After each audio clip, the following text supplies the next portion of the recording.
Real Country 1430 AM and 107.3 FM WRDN. Brian Winnikins from the NAFB convention. And thank you to our broadcast sponsors, including Wisconsin Soybean Marketing Board, Wisconsin Corn Growers Association, Wisconsin Farmers Union, Osteoplastics, Compeer Financial, Animal Wellness Center of Buffalo Valley, Annabis Silo, and Elsivia Co-op. Joining us, Erin Wroge. She is the Refined Fuels Product Manager with CHS, and Elsivia Co-op, part of CHS with the fuel division.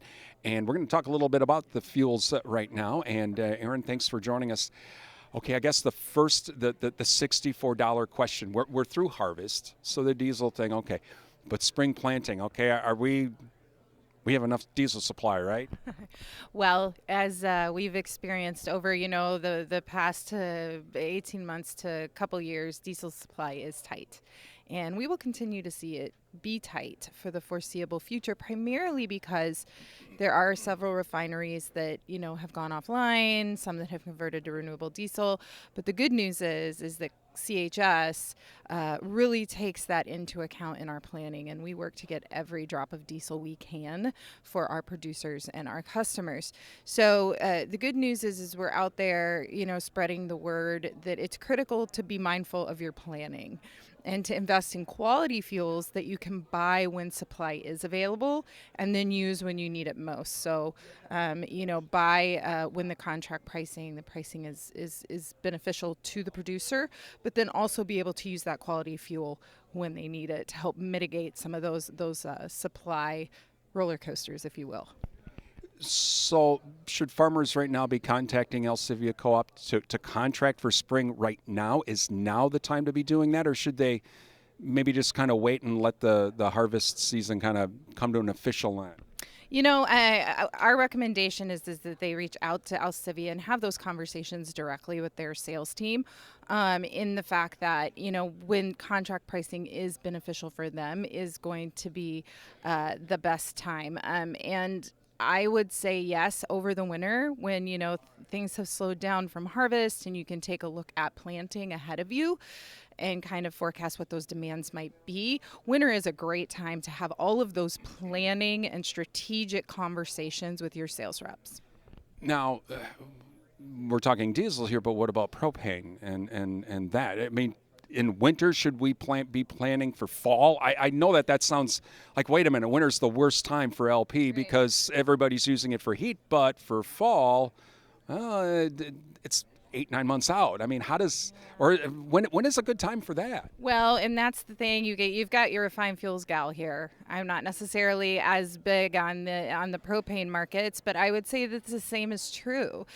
Overall, CHS Energy, in partnership with our co-ops like Elsivia, we work to just help our customers be cognizant of how to best plan for their energy needs, whether that's refined fuels or propane. So I would say winter is a good time to have a conversation around propane as well, whether you're looking at needing it for the fall or not. Talking with Erin Wroge, she is with the Refined Fuels Division at CHS. I know for gasoline it's a little different because, most farmers don't have, some will have bulk, I guess, on the farm, but is that the same as diesel where we always have to worry about that supply? I think gasoline, it's a lot different. Oh, gasoline is by far different. So for the most part, when you refine a barrel of crude oil, you get more gasoline than you do diesel. But CHS has made investments to maximize the amount of diesel we get out of our refineries and our refining assets, again, to benefit our producers, provide them with the product they need. We don't see those shortfalls in the gasoline market. Then again, I don't have a crystal ball, and you never know what's going to happen. But you're absolutely right. We are wholly focused on diesel, how to get as much of it as possible to serve our customers and have our producers do what they love to do, and that's feed the world.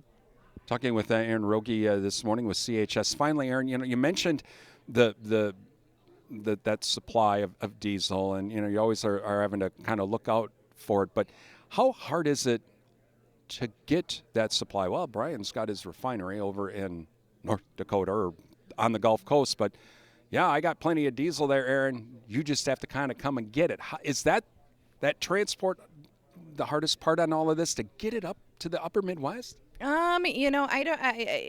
have a very skilled and strategic purchasing team that goes out and purchases all of those the barrels for us, and several different markets that we look at. So I think we are willing to do what it takes to get that supply to be able to provide diesel. I mean, it sounds like a very general statement, but it is very true. And I know every year, as supply gets tight, especially during planting, especially during harvest, we're out there ensuring that we can provide the product to our producers. Is it nothing more than a giant puzzle for you to try to put it all together? Pretty much, yes. Thankfully, we have very, very skilled puzzlers, if you will, that are very excellent at putting those pieces together. And there's no pieces missing, because that's the worst. Put a puzzle together and the last piece is missing. Right. No, that's the goal, is to never have a piece missing.